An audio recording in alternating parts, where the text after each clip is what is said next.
Ингээд Монгол хомины яг онцлогтой нэг хомиг зүйл. За Монгол хомины эсхрааны дайр үед одоо жишээлбэл одоо энэ эсхраг бол тэр Монгол хомын дотроо тэр сундуу гэдэг юм. Өөр тэр тарвжавын гам болд гэдэг юм.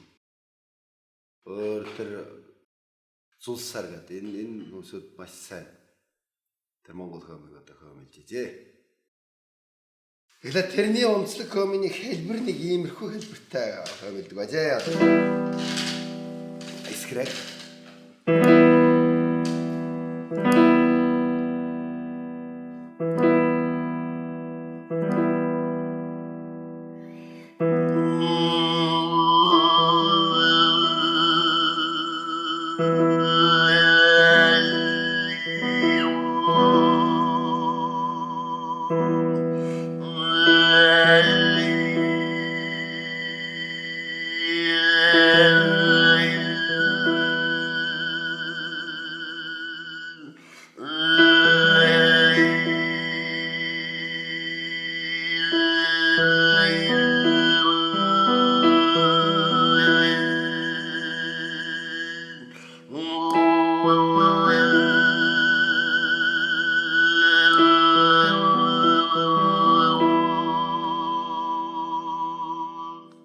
Англи дотроо хадгалж эсгэрдэг байжээ.